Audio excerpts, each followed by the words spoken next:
Kabanata 41. Iwan ng pamilya Zie. Biglang tumahimik ang buong conference room. Nakatingin ang lahat sa pinto. Bago si Tyr, na si Satanas mismo, si Ethan ay hindi nang ahas na maglaro ng anumang mga trick. Lumapit si Ethan kay George at agad na sinabi sa kanya ang buong pangyayari. President, wala itong kinalaman kay Miss Winifred. Si Iris ang nagpilit sa akin na gawin ang ganito. Gusto niyang i-frame si Miss Winifred. I'm sorry kung na-disappoint kita, President. Natigilan ang lahat ng nakatataas. Maging si George ay natulala. Kung totoo ang sinabi ni Ethan, napakasamang tao ni Iris. Hindi siya titigil sa anumang bagay upang maabot ang kanyang mga layunin, na kasama ang pagdudulot ng pinsala sa kumpanya. Ethan Lynch, magkano ang pakinabang na nakuha mo kay Winifred para saruan mo ako ng ganito? Nagsimulang magpanik si Iris, ngunit patuloy siyang nagdadahilan. Lolo, huwag kang maniwala sa kanya. Si Winifred siguro ang bumili sa kanya. Winifred always handled this project, anong kinalaman sa akin? Ethan, I never thought kung bakit ganyan ang ginagawa mo sa akin, ano ang pinakain ng mga tagalabas. Nagalinlangan ang grupo ng mga opisyal ng pamilya Zia. Iginiit ng magkabilang panig ang kanilang mga pahayag, ngunit nang walang anumang ebidensya, wala silang ideya kung sino ang tama at kung sino ang mali. Mabilis na sabi ni Winifred, Lolo, hindi ko sinuhulan si Uncle Lynch. Totoo naman ang sinabi niya. Iris imported that batch of raw materials. Huminga ng malalim si George. Ang kanyang ekspresyon ay madilim na parang gabi. Winifred, hindi ka naman naging ganito dati. Paano ka naging ganito? Natigilan si Winifred sa mga bulalas ni George. Hindi makapaniwalang tumitig siya kay George. Lolo, anong ibig mong sabihin dito? Kalimutan ng katotohanan na gumamit ka ng hindi magandang kalidad na tela sa pabor sa personal na kita, ngayong nagkamali ka. Tinusubukan mo pang itago ang bagay na ito sa pamamagitan ng maruming mga pandaraya. Ginagawa mo ba akong walang alam? Natarante si Winifred. So, kahit nandito si Ethan para linawin ang mga bagay-bagay, iisipin pa rin ni George na kasalanan ni Winifred ang lahat. George Zia, matanda ka na ba? Taway naman agad ni Helen. Sa tabi niya, si Jacob na kanina patahimik ay nakasimangot na rin. Sure, ang insidente ni Winifred 6 years ago ay nagdulot ng malaking pinsala sa pamilya Zia. Pero 6 na taon na ang parusa sa pamilya natin. Ganun pa rin ba kalalim ang prejudice mo sa pamilya natin? Kaya hindi ito tungkol sa kung sino man ang nasuhulan kay Ethan. Tungkol ito sa iyong ugali. Kahit 100%. Si Iris ang gumawa nito, sasabihin mo pa rin para sa kanya, hindi ba dahil nakahanap siya ng mahusay na suporta tulad ng pamilya Jensen habang sa iyong paningin, ang aming Tyr ay isa lamang walang kwentang pulubi.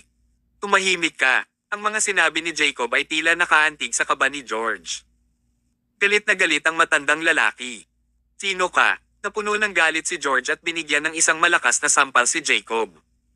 Get lost. Wala akong anak na katulad mo. Nagmamadaling lumapit si Iris para alalayan si George, na nagkukunwaring boses na nagsasabing, Lolo, huwag kang magalit. Paano kung maapektuhan nito ang iyong kalusugan? Lahat ng tao sa kanilang pamilya ay bulok at hindi nararapat. Kunin mo na lang ito dahil hindi mo pa naranasan ang anak na ito at apo. Tinitigan ng masama ni Iris ang pamilya ni Winifred. Anong ginagawa mo pa dito? Umalis ka na. Simula ngayon, walang kinalaman ang pamilya mo sa Zia Group natin. Gustong ipagpatuloy ni Winifred at ng kanyang pamilya ang pangangatwiran sa kanila, ngunit hamarang si Tyr. Sige, Winifred, hindi mo na kailangang sabihin pa. Hindi mo ba nakikita? Hindi mahalaga kung ano ang sasabihin mo. Baka isipin mo na ang dugo ay mas makapal kaysa sa tubig, ngunit hindi nila naisip na ikaw ay isang pamilya. Tama si Tyr. Maging ito, Winifred o Jacob, naisip pa rin nila ang lugar na ito bilang tahanan. Gayunpaman, ang pamilyang ito ay nakagawa ng napakaraming bagay na maaaring mabaigo ng sinuman. Sa sandaling iyon, tuluyan ng sumuko si Winifred. Sina Helen at Jacob ay nadismaya rin sa pamilyang ito. Tama na ang sinabi ng pulubi na ito. Ang pamilya ng basura mo ay hindi akma na maging bahagi ng pamilya Zia. Tuwang-tuwa si Iris. Matapos ang napakatagal na plano, sa wakas ay mapapaalis na niya ang pamilya ni Winifred sa kumpanya. Susunod, ang proyekto ng Smith Group ay kanyang hahawakan, at sa hinaharap, ang buong pamilya ng Zia ay nasa kanyang mga kamay. Sa isiping ito, si Iris ay nasiyahan sa sarili. "You'll regret this," malamig na dagdag ni Tyr. Panghihinayang. "Nagbibiro ka ba, mabahong pulubi?" Panunuya ni Iris. "Ang iyong pamilya ng basura ay nabubuhay sa sweldo ng aming kumpanya. Ngayong pinalayas na namin ang iyong pamilya, humanda kang matulog sa mga lansangan." "Dear Summers, noong una, ikaw lang ang pulubi. Ngayon, si Winifred at ang kanyang buong pamilya ay magiging mga pulubi sa iyo." Umagalpak ng tawa ang grupo ng mga Zia Management Officers. Nakahawak silang lahat sa tagiliran nila. Maligaw ka agad. Hindi kayo tinatanggap ng Zia Group. Mayabang na hinabol sila ni Iris bago bumaling kay George. "Lolo, magiging responsibilidad ko na ang pakikipagtulungan sa Smith Group mula ngayon, di ba?" "Oo, ikaw na ang bahala." "Salamat, Lolo." Tuwang-tuwa si Iris. Natupad na ngayon ang kanyang pangarap. Gayunpaman, sa sandaling iyon, napangiti si Tyr. Collaboration. Anong collaboration? Iris Zia, delusional ka ba? Anong ibig mong sabihin? Sumagot si Tyr, si Winifred ay pinalayas na ngayon sa iyong kumpanya, kaya ang iyong pakikipagtulungan sa Smith Group ay titigil kaagad. At hindi lang ito. Ang mga negosyong pakikitungo mo sa Smith Group kasama ang Zia Group Investment Eligibility sa Lungsod Center. Lahat ay babawiin ang lahat ng mga proyektong ito. Ang sentro ng lungsod at ang pakikipagtulungan ng Smith Group ay gagana lamang sa aking Winifred at ang aming Winifred ay magsisimula ng isang bagong kumpanya ng damit. Natigilan ang buong kwarto, pati si Winifred ay natulala. Kailan niya sinabing gusto niyang magsimula ng bagong kumpanya? "Tyr, anong kalokohan ang ibinubulalas mo? Start a new company. With a bunch of broke people like you guys." Si Iris ang unang tumawa ng malakas at nagiging dramatic na ang tawa niya. "And the Smith Group is collaborating with the Zia Group, not Winifred Zia." "Tyr, sinapak ka ba ng ulo mo? Hindi ka naniniwala." Humisi si Tyr. Sa sandaling iyon, itinulak ang mga pinto ng silid at ang kinatawa ng Departamento ng Negosyo ng Zia Group ay tumakbo sa loob na puno ng pawis ang kanyang noo. "Ito ay masama, Presidente." Nagpadala ang Smith Group ng isang tao upang sabihin na ihihinto nila ang lahat ng negosyo sa Zia Group. Kabanata 42. Kung sino man ang bubuli sa asawa ko, magiging katulad ng table na ito. Natahimik ang buong conference room. Ito ay pin-drop na katahimikan. Maya-maya lang ay nag-ring ang phone ni Tyr. Matapos niyang sagutin ang tawag at idikit ang telepono sa kanyang tenga, iniabot niya ang telepono kay Winifred makalipas ang ilang segundo. Natarante si Winifred. "Ito ay isang tawag mula kay Pangulong Smith," sabi ni Tyr na nakangiti. "Presidente Smith." Ang puso ng bawat isa ay nahulog sa kanilang mga tiyan. Tinadya itong iset ni Tyr sa loudspeaker habang inilapit ni Winifred ang telepono sa kanyang tainga at kinakabahang sinabing, "Hello, President Smith. Miss Zia, nabalitaan na namin ang tungkol sa pag-alis mo sa Zia Group. Pagkatapos ng aming investigasyon, na-assess namin na ang Zia Group ay may mga seryosong isyo sa kanilang pag-uugali, kaya ititigil na ang lahat ng business dealang sa Zia Group. At the same oras, kami ay lubos na humanga sa iyong personalidad, Miss Zia, at nabalitaan namin na malapit ka nang magsimula ng iyong sariling kumpanya kontrata, kaya maaari kang pumunta at pirmahan ito ngayon." Nakatitig si Winifred kay Tyr, nawawala, at blanko ang isip. Ano ang nangyayari? Paano nalaman ng Smith Group ang tungkol sa aking pamilya na itinaboy sa Zia Group? Propeta ba si Zachary Smith? At paano mo nalaman na gusto kong magsimula ng isang kumpanya? Random lang na sinasabi ni Tyr kanina. Hindi ko nga alam eh. Inihanda mo pa ang kontrata. Nagbibiro ka ba? Si Iris at ang grupo ng mga opisyal ng pamamahala ay mukhang natakot. Maging si George ay namumutla. Winifred Zia, pinagplanuhan mo to, di ba? Palagi mo nalang pinag-iisipan ang pamilya natin, you ungrateful. Tinugod ni Iris si Winifred na namumula ang mukha, ngunit hinarang din siya ni Tyr sa kalagitnaan. Sampal. Ang sampal ni Tyr ay nagpalipad pabalik kay Iris. Nagtitiis ako dahil kamag-anak ka pa ng asawa ko. Pero ngayon, walang kinalaman ng asawa ko at ang pamilya niya sa pamilya Zia mo. Paalalahanan ko lahat ng nandito.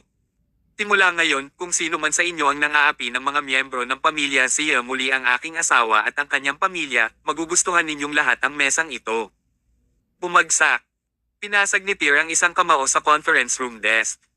Bagamat gawa sa kahoy ang conference room desk, halos 8 sentimetro ang kapal nito.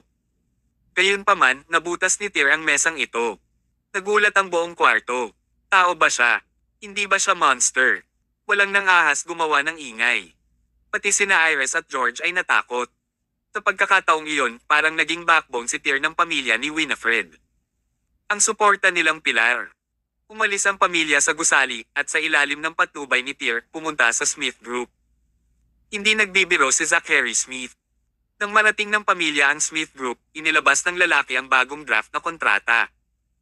Hindi lang ang kontrata tungkol sa pakikipagtulungan sa sentro ng lungsod, maging ang mga nakaraang negosyo ng Smith Group sa ZA Group ay kasama lahat sa bagong kontratang ito. Mula sa pagpirma hanggang sa makarating sila sa bahay, nanatiling blanko ang isip ni Winifred. Sa kanyang pagkagulo, pakiramdam niya ay panaginip lang ang lahat. Tyr, anong nangyayari? Mr. Smith isn't ang duwag. You're the project representative, so bakit mo pahihirapan sa pamamagitan ng pagbagsak ng bato sa sarili mong paa? Hindi ba obvious na may nagtatangka sa pamilya Zia na i-frame ka? Kahit masasabi ng aming ina, lalo na ang isang matalinong tao tulad ni Zachary Smith. Nagdilim ang mukha ni Helen. What do you mean by that? Are you going out of your way to call me dumb? Napangiti agad si Tyr ng nakakaloko. Ma, huwag kang magalit. Analogy lang yan. Mag-ingat ka sa mga salita mo kung hindi, papalipad kita ng sipa. Tinaman ng tingin ni Helen si Tyr. Pero maya-maya, ngumiti ito sa kanya. Tyr, you've done a great job back there. We've endured enough of the Zia family. Now that we have cut ties with them, mas gamaan ang pakiramdam ko. Si Winifred, too, exclaimed, Yeah, I feel so relaxed now. But Mom, Dad has been hiding out in his room since he got back. Go and talk to him. What's there to miss about the beasts in the Zia family? How dare he be tampo now? Just wait and see kung paano ko siya haharapin. Pumasok si Helen sa silid habang nagpapaalala. Lumingon si Winifred kay Tyr na may masamang tingin. Tyr, gusto mo ba talaga akong magtayo ng kumpanya? Akala mo ba nagbibiro ako? Ngayong malaki ang tiwala ni Pangulong Smith sa iyo, ito na ang pinakamagandang pagkakataon mong umangat. Ngunit, si Winifred ay mukhang nagkakasalungatan. Wala akong pera. Ako, sabi ni Tyr. Noong pulubi ako sa ibang bansa, medyo malaki ang naipon ko. Sheesh, tinggal ni Winifred kay Tyr. Tumigil ka ng magbiro. Sige, nagkibit balikat si Tyr. Sa totoo lang, wala akong pera para magtayo ka ng kumpanya, pero pwede tayong mag-loan. Isang pautang. Natigilan si Winifred. Upang magsimula ng isang kumpanya ng damit ay mangangailangan ng hindi bababa sa 10 milyon. Sa aming maliit na ari-arian, paano ito sapat para sa isang mortgage? Napangiti si Tyr, kitang-kita ang kanyang bibig ng mapuputing ngipin. Inilabas niya ang kontratang pinirmahan nila ni Winifred at iwinagayway ito sa harap niya. Ano ka ba? Sa napakalaking kumikitang kontratang ito bilang mortgage capital, makakapag-loan ka hanggat gusto mo. Pwede bang isasangla ang isang kontrata? Parang drama ang takbo ng isip ni Winifred. Joke ba ito? Baka naman hindi papayag ang ibang bangko, pero may bangko talaga nakukuha. Saang bangko? Golden Peony Bank. Matapos putulin ng Smith Group ang lahat ng negosyo sa ZA Group sa mga sumunod na araw, ang ZA Group ay nahaharap ngayon sa isang malaking panganib. Kasabay ng anunsyo ng sentro ng lungsod na nagsasabing binawi ang pagiging karapat-dapat sa pamumuhunan ng ZA Group, isa lamang itong kalamidad sa ibabaw ng isa pa. Sa loob ng mansyon ng pamilya Zia, lahat ay parang pusa sa mainit na bubong ng lata. Dad, ngayong pinahinto na ng Smith Group ang business dealings nila sa amin. Hindi lang ang perang inilagay namin para sa malaking project na iyon ay natigil, hindi rin namin maklear ang stock ng ibang projects. Kung wala ang return payments, malapit nang masira ang cash flow natin. Bukod dito, dahil sa pagbawi ng aming pagiging karapat-dapat sa pamumuhunan sa sentro ng lungsod, ang ilang mga mangangalakal na handang ipagpatuloy ang kanilang mga kontrata sa amin ay tumangging pumirma. Kung kami ay sasampahan ng kaso sa Smith Group ngayon, hindi namin maaaring kalagkarin ito palabas, at ang perang nasa kamay natin ngayon ay maaari lamang tayong tumagal ng kalahating buwan. Ang panganay na anak ni George, si Jackson, at ang pangalawang anak na lalaki, si Jared, ay sunod-sunod na nagpahayag ng masamang balita. Bawat isa sa masamang balitang ito ay nagpalabas ng ugat sa ulo ni George. Nag-iiyakan ng ibang kapamilya ni Zia. Walang nag-iisip na ang pamilya Zia ay magkakaroon ng ganoong kalaking problema. Ang bunsong anak ni George na si Lillian ay balisa rin. Dad, kung ito ay magpapatuloy, ang ating pamilya Zia ay gagawin para sa kung ang mabisyo na cycle na ito ay magpapatuloy at ang ating cash flow ay masira, ang ating Zia Group ay kailangang magpahayag ng bangkarota. Ano ang gagawin natin ngayon? Huminga ng malalim si George. Gaano karaming pera ang kailangan natin para malampasan ito? Sagot ni Lillian, hindi bababa sa 20 milyon. Kabanata 43. The Zia family coming to a dead end. 20 milyon. Sa pamilya Zia na halos hindi umabot sa 100 milyon ang mga ari-arian, ang 20 milyon ay isang malaking halaga. Imposibleng makaipon ng 20 milyon sa napakaikling panahon. Sa isang iglap, tila tumanda si George ng ilang taon. Ilang araw lang ang nakalipas, napakasigla ng Zia Group, ngunit ngayon ay nabawasan na sila sa ganoong estado sa maikling panahon. Sabi ni Lillian, bakit hindi natin ibalik si Winifred? Kung babalik siya, babalik ang collaboration natin sa Smith Group. Hindi, si Iris na kanina patahimik ay biglang bumulaga. Nangyari ang lahat ng ito dahil sa Winifred na iyon. Gusto lang niyang makitang nawasak ang pamilya natin ni Zia. Kahit anong mangyari, hindi na natin maitatanong ang malupit na babaeng iyon pabalik dito. Ang buong pamilya Zia ay nahulog sa isang patay na katahimikan. Kung noon pa, tiyak na tinuloy nila si Iris para bastyusin si Winifred. Pero ngayon, walang sumasagot sa kanya. Hindi sila walang alam. Marami sa kanila ang nahulaan ng taong nasa likod ng pangyayaring ito. Gayunpaman, ang pamilya Zia ay napilitan na ngayon sa isang sulok, at ang tanging mga tao na makakatulong sa kanila na bumangon mula sa abo ay si Winifred o si Iris. Kaya naman, ang mga taga-bakod na ito ay hindi nang ahas na saktan ng alinman sa kanila. Iris, kung hindi natin babawiin si Winifred, may iba ka pa bang ideya? Tanong ni Jackson. Why don't you get Travis to think of something? He has a strong family and corporate background, can he loan us some money? Taglit na nagalinlangan si Iris bago kinuha ang phone niya. Pero bago pa man siya makatawag ay dumating na si Travis. Travis, you're here. Great timing, may pag-uusapan tayo. Ang buong pamilya Zia ay masigasig na tinanggap siya na parang siya ang kanilang tagapagligtas. Alam na ni Travis ang kasalukuyang kalagayan ng pamilya Zia at may nakahandang plano bago pumunta rito. Inaasahan ba ng pamilyang Zia na ang pamilya Jensen ay magbabayad ng 20 milyon para tulungan silang malampasan ito? Mangarap pa. Mas makatuwiran para sa pamilya Jensen na magbayad ng hanggang 20 milyon para bilhin ang lupain ng pamilya Zia sa South Hill Plains. Gayunpaman, karamihan sa mga pabrika ng Zia Group ay nasa South Hill Plains. Ang lupang iyon ang pundasyon ng pamilya Zia. Kung mawawala ang kanilang pundasyon, masisira ang pamilya Zia. Ang kapirasong lupang iyon ay nagkakahalaga ng hindi bababa sa 60 milyon. Kung sinabi ng pamilya Jensen na gusto nilang bilhin ang lupang ito sa halagang 20 milyong dolyar, maaaring martilyo na lang ng mga miyembro ng pamilyang Zia si Travis hanggang sa mamatay ngayon. Kaya naman, kinailangan niyang gumamit ng ibang paraan. Lolo, Uncle, please calm down. I've heard about the situation in the Zia family. Sobra-sobra na ang Winifred na iyon. She's a living, breathing ungrateful. How dare she do something so treacherous? Nanginginig si George habang sinabi, Travis, wala nang saysay na sabihin ang lahat ng iyan ngayon. Nabulag ako nang may nakita akong masamang tao na iyon, Winifred. Ang Zia Group natin ngayon ay nangangailangan ng 20 milyon upang malutas ang ating kasalukuyang suliranin. Maaari bang ipahiram ito ng pamilya Jensen sa amin muna? Mabilis na sabi ni Travis, Lolo, don't worry. We're a family. If the Zia family is in trouble, ako, Travis Jensen, will go through thick and thin for you. Nang marinig ang sinabi ni Travis, tuwang-tuwa ang pamilya Zia. Nagsimulang purihin siya ng lahat. Si Travis ang pinaka-maaasahan kung tutusin. Sa oras ng pangangailangan, si Travis lang ang makakatulong sa atin. Oo. Kung kaya ng pamilya Zia natin ang mahirap na oras na ito, si Travis ang magiging pinakamalaking benefactor natin. Travis, kailan ba ililipat ng pamilya mo ang pera?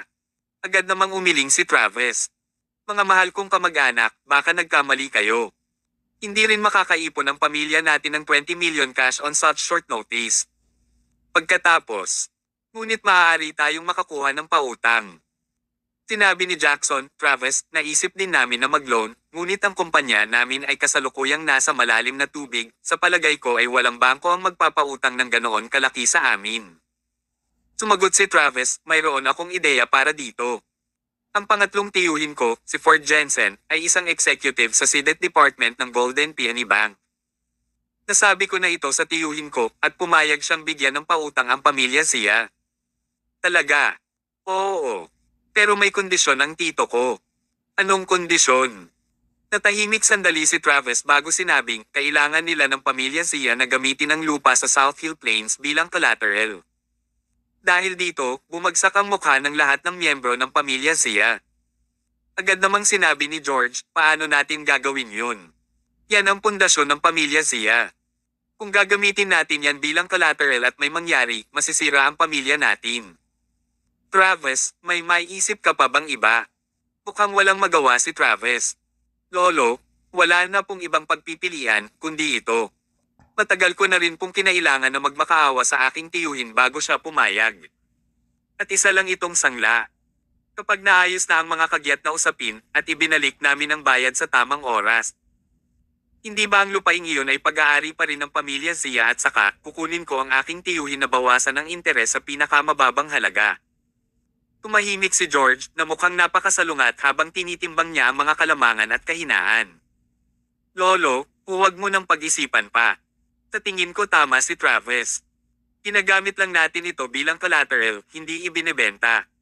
Ngayong handang magbigay ang bangko sa atin ng pautang, huwag tayong mag-alinlangan.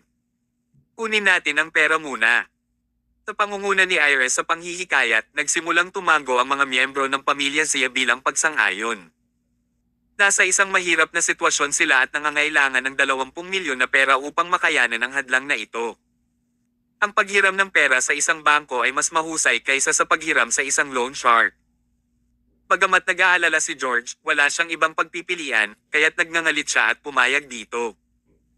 Nang hapong iyon, kinuha ni Iris ang titulo ng lupain ng pamilya Zia sa South Hill Plains at sinundan si Travis sa Golden Peony Bank. Ang tiyuhin ni Travis, si Ford Jensen, ay nakadraft na ng kontrata ng maabot nila. Mayroong mahigit 10 pahina sa kontratang ito at hindi mabilang na mga tuntunin at kondisyon, kabilang ang maraming komplikadong salita. Ang layunin nito ay upang makagawa sila ng ilang mga trick sa kontrata. Bukod dito, dalubhasa ang Ford Jensen sa paglikha ng mga pagkakataon dito at doon sa loob ng kontrata. Kaya maliban kung ang pamilya Zia ay kumuha ng isang propesyonal na abogado upang suriin ang kontrata, hindi makikita ng mga ordinaryong tao ang mga bahid. Kapag napirmahan na ni Iris ang kontratang ito sa ngalan ng pamilya Zia, malapit nang mawala ang lupain ng pamilya Zia sa South Hill Plains. At sa sandaling mabawi ng Golden Peony Bank ang lupaing iyon, maaaring gumamit ang Ford ng 20 milyong dolyar upang ilipat ang kasulatang ito sa pamilyang Jensen. Sa panahong iyon, hindi lamang mabibili ng pamilyang Jensen ang lupa ng pamilya Zia sa napakababang presyo, ngunit maaari ring kumita ng malaki ang Ford upang masakop ang 20 milyong pautang at interes. Win-win situation iyon para sa kanila. Tanging ang pamilya Zia lamang ang mapipilitang maging dead end. Kabanata 44. Hiram tayo ng 100 milyon. Nang makuha ni Iris ang kontrata, gusto niyang basahin itong mabuti, ngunit nang makita niya ang hindi mabilang na mga kondisyon at masalimuot na termino, sumuko siya. Sa tabi niya, si Travis ay sobrang naiinip. Matapos magtago sa loob ng pamilya Zia sa mahabang panahon, sa wakas ay nakuha na niya ang pagkakataong ito. Iris, pirmahan mo na yan dali. Ang pangatlong tiyuhin ko ay hindi matigang tao. Kung patuloy mo itong tinatitigan, hindi siya matutuwa. Walang kamalay-malay na sumulyap si Iris kay Ford, at sigurado, mukhang hindi nasisiyahan ang lalaki. Pumayag akong magpahiram ng pera sa pamilya Zia dahil sa kabaitan para makayanan ang mga pagsubok na ito, ngunit sa halip ay pinaghihinalaan mo ako. Tinilig si Iris at mabilis na nilagdaan ang kanyang pangalan sa kontrata, at pagkatapos ay itinatak ang kumpanya. Ang 20 milyong load contract ay may bisa na. Kasabay nito, sa loob ng opisina ng presidente ng Golden Peony Bank, pawis ang mga kamay ni Winifred habang hawak niya ang kontrata ng pakikipagtulungan sa Smith Group. Sa buong oras na ito, pakiramdam niya ay walang katotohanan ang lahat ng ito. Sino ang gagamit ng kontrata para sa pautang? Ngunit si Tyr ay tila may kumpiyansa, kaya maaari lamang niyang subukan ito. Sa sandaling iyon, itinulak ang pinto at pumasok ang branch president ng Golden Peony Bank ng Con City, si Hudson Ziegler, na may hawak na isang stack ng mga dokumento. Agad namang umayo si Winifred na parang kinakabahan pa rin sa loob. Gayunpaman, nakaupo si Tyr sa sofa na naka-cross legs, mukhang walang pakialam. Nais sana ni Winifred na batiin muna ang lalaki, ngunit tila mas masigasig si Hudson kaysa sa kanya. I'm really sorry, Miss Zia. Ngayon lang ako na-delay dahil sa mga urgent na bagay, kaya pinaghintay kita. Natigilan si Winifred. Hindi niya inaasahan na magiging ganito kabait si Hudson Ziegler. Okay lang, President Ziegler, hindi pa tayo nakakapunta dito. Pagkatapos noon, pinuntahan ni Hudson si Tyr out of reflex ngunit napatigil siya sa tingin ng lalaki. Agad namang tumalikod si Hudson para magalang na sabihin kay Winifred, Miss Zia, please have a seat. Mabilis na umupo si Winifred sa tapat ni Hudson habang pawis ang mga kamay. President Ziegler, I've come here today because I wanted to ask for loan from Golden Peony Bank. We would like to borrow 30 million baht. But we don't have any properties for collateral, only. Kami lang at ang pipipirma na kontrata sa pakikipagtulungang ito ng Smith Group. Habang sinasabi niya ito, naramdaman ni Winifred ang panginginig ng kanyang mga paa. Ito ay masyadong walang katotohanan. Paano siya naging walang alam para magtiwala kay Tyr sa pamamagitan ng pagpunta sa Golden Peony Bank at pagsasabi ng isang katawa-tawang kahilingan? Hindi agad nakasagot si Hudson bagkus ay nanahimik na lang. Inakala ni Winifred na si Hudson ay nagulat din sa walang katotohanang kahilingang ito, ngunit hindi niya alam na hinihintay niya talaga ang opinyon ni Tyr. President Ziegler, kung sa tingin mo ay imposible, pasensya na kung naabala kita. Tumayo si Winifred habang nagsasalita. Ayaw na niyang magtagal pa rito ng isa pang segundo. Sobrang nakakahiya lang. Miss Zia, please wait. Biglang nagsalita si Hudson bago sumulyap kay Tyr. Sa sandaling iyon, nagunat at tumayo si Tyr bago bumigkas ng nakakagulat na kahilingan. How could 30 million be enough? I think we should borrow 100 million. Napatalon si Winifred sa gulat. Pinandilatan niya ng masama si Tyr at sinabing, ha, ano ka? Gayunpaman, bago pa niya matapos ang kanyang mga salita, malakas na hinampas ni Hudson ang kanyang mga tuhod at sinabing, sa tingin ko, tama si Mr. Summers. Paano magiging sapat ang 30 milyon? Dapat kang humiram ng 100 milyon. Natarante si Winifred. Mr. Ziegler, ibig mong sabihin. Mabilis na sinabi ni Hudson, we'll be loaning you 100 million. I'll get someone to draft the contract now. Pero wala tayong collateral. Umiti si Hudson at itinuro ang kontrata sa Smith Group na nasa kamay ni Winifred. Matigas niyang sinabi, Miss Zia, ang kontratang iyon sa iyong mga kamay, kasama ang pagiging kwalipikado ng pamumuhunan ng iyong kumpanya sa sentro ng lungsod, ay nagkakahalaga ng 100 milyon. Ang isang tila walang katotohanan na utang ay misteryosong naayos na ngayon. Tinimulan ni Hudson ang paghahanda ng kontrata. Hinintay niya sina Tyr at Winifred na maghintay sa ibaba ng 10 minuto lamang bago ito handa. Hindi na kailangang sabihin, nag-aalala si Winifred na maaaring mapanlin lang ang utang na ito. Gayunpaman, wala sa kanya si Winifred, kaya ano ang maaaring DA ng kabilang partido mula sa kanya. Habang nakaupo sila sa guest lounge ng Golden Peony Bank, nanatiling blanko ang isip ni Winifred. Ganyan ba kadali ang pag-loan sa Golden Peony Bank? Makakaloan kaya sila sa isang kontrata lang? 100 milyon lang ba talaga ang hiniram nila? Tyr, bakit ang lakas pa ng loob mong maglaro ng phone mo? Bakit parang kalmado ka? Inagaw ni Winifred ang phone ni Tyr. Hindi pa nga ako makaupo ngayon, so how can you be so at ease? Natarante si Tyr. Hindi ba't si Winifred at ang pulubi niyang asawa? Bakit nandito rin kayo? Maya-maya lang ay umalingaw-ngaw sa kanilang mga tainga ang mahiwagang boses ni Iris. Sa pagangat ng kanilang mga ulo, nakita nila si Iris, Travis, at Ford na nakatayo sa kanilang harapan. Nagulat din si Winifred. Iris, anong ginagawa mo dito? How dare like you ask? Kung hindi dahil sa isang walang utang na loob na sowang palad na tulad mo ay pinaglalaroan kami, kailangan pa ba kaming mag-loan sa bank? Winifred, paano ka naging walang alam? Zia, pinalaki ka ng pamilya sa loob ng maraming taon, ngunit hindi ka mas mahusay kaysa sa isang aso. Namula si Winifred sa sinabi ni Iris at hindi siya makasagot. Kung tutusin, sa pag-alis niya, kasama niya ang pakikipagtulungan sa Smith Group, kaya naman nahihirapan ang pamilya Zia ngayon. Gayunpaman, walang kasalanan si Winifred sa alinman sa mga ito. Ang pamilyang Zia ang nagtulak sa kanya sa isang sulok. Matitiis ito ni Winifred, ngunit hindi iyon nangangahulugan na gagawin ni Tyr. Agad siyang tumayo na ang lamig ng mga mata ay parang nagyayelong lawa. Isa pang salita mula sa iyo, bubunutin ko ang iyong dila. Napaatras bigla si Iris habang napuno ng takot ang mga mata niya. Ang nakakakilabot na suntok na ipinakita ni Tyr sa conference room noong araw na iyon ay nagpakasakit pa rin sa anit ni Iris. Ikaw, anong ginagawa mo? This is illegal society, you can't do anything rash. Tyr, Winifred, you nandito ka para mag-loan, hindi ba? Dahil kailangan mo ng pera para makapagsimula ng bagong kumpanya pero masasabi ko sa iyo nang may kumpiyansa na hindi ka makakaloan kahit isang sentimo ngayon. Pagkatapos noon, lumingon si Iris kay Ford at may sinabi sa kanya. Nang matapos siya, sinulyapan ni Ford si Travis. Bahagyang tumango si Travis at lumapit si Ford kay Winifred na may madilim na ekspresyon. Winifred Zia, di ba? Ako si Ford Jensen, isang executive sa credit department ng Golden Peony Bank. Nandito ka ba para mag-loan sa aming bangko? Nakasamaang palad. Base sa ginawa mo sa sarili mong pamilya, kaya natin suriin na may malaking problema sa iyong personalidad, kaya hindi ka pa uutangin ng aming Golden Peony Bank kahit isang sentimo. Kabanata 45. Sa kalayaan lamang maaangat ang iyong mga talento. Bumagsak ang puso ni Winifred sa kanyang tiyan. Mabilis siyang sumagot, hindi kami naririto para mangutang sa iyo. Ha? So ano? Sabi ni Iris. Kahit sinong hanapin mo, mas makapangyarihan pa kaya ang kinatawan mo kaysa sa pangatlong tiyuhin ko.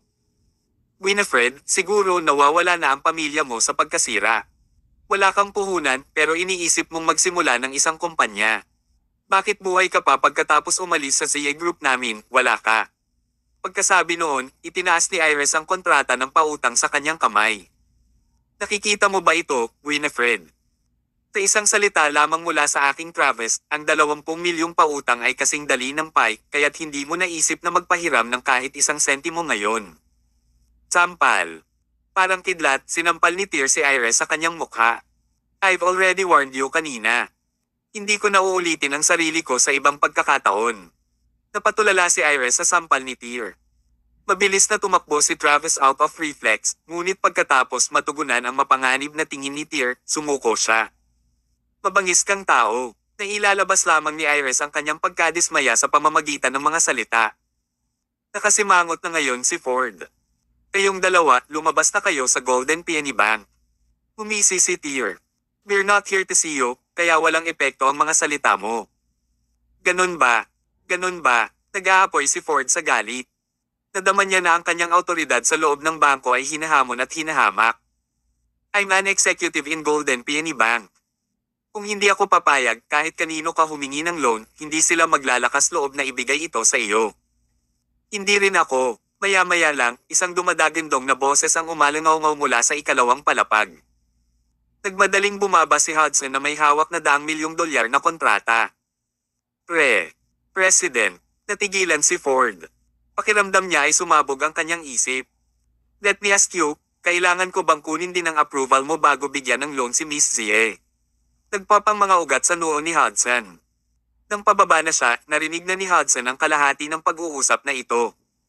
Natakot siya ng husto kaya nanghina ang kanyang katawan. Isang banal na nilalang na tulad ni Tyr Summers ang nagdala sa kanyang asawa dito para makapag-loan. Ito ang pinakamalaking pagkakataon ni Hudson na mapunta sa magandang biyaya ni Tyr, kaya't ang lakas ng loob nitong Ford Jensen na ito ay sinubukang hiyain ang banal na nilalang.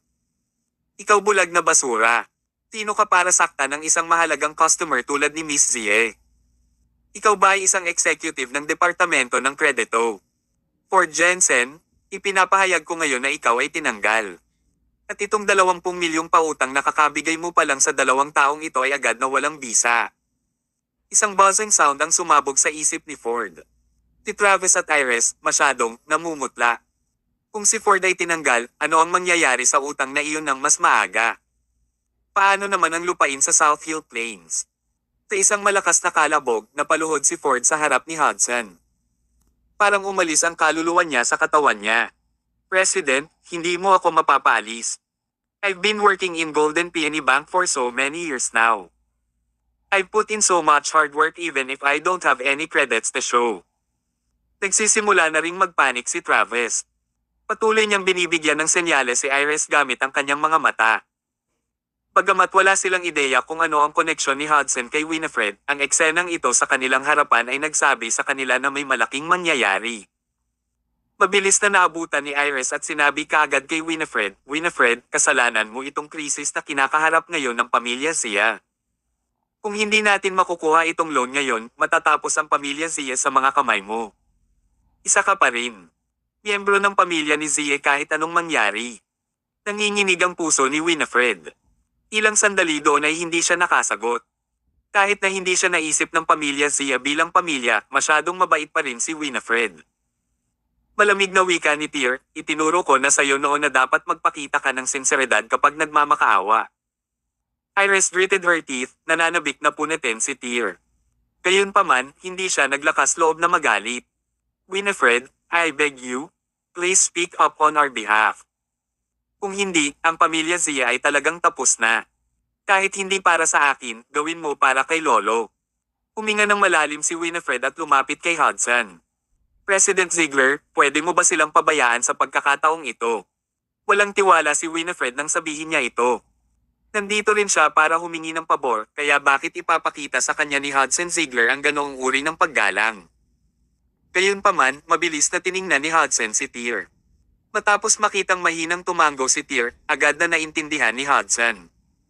Ikaw, salamat Miss Zia ngayon. Dahil naligtas siya sa kanyang buhay, mabilis na tumayo si Ford upang ipakita kay Winifred ang kanyang pasasalamat. Maging si Travis ay hindi napigil ang magpasalamat kay Winifred. Masyadong mapanganib iyon.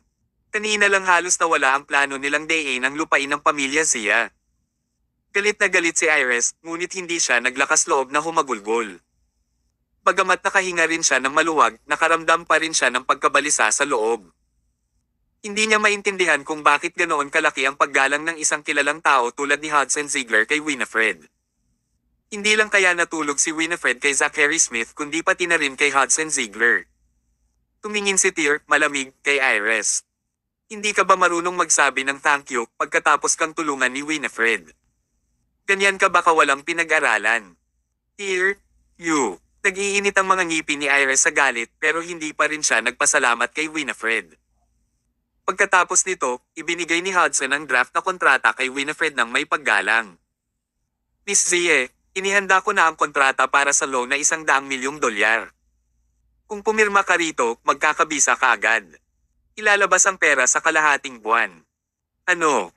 $100,000,000. Nakakuha lang ba ng loan si Winifred ng $100,000,000 mula sa Golden Peony Bank?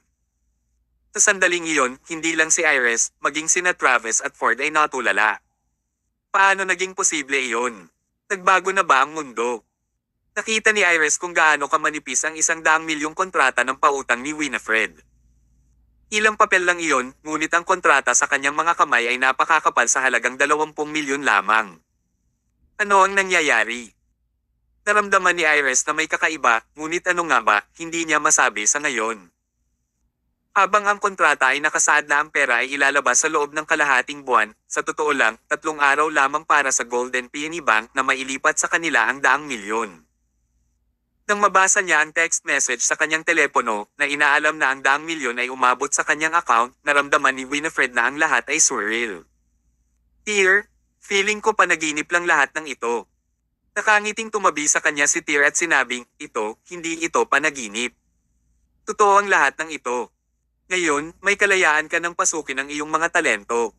Oras na para ipakita ang iyong mga talento.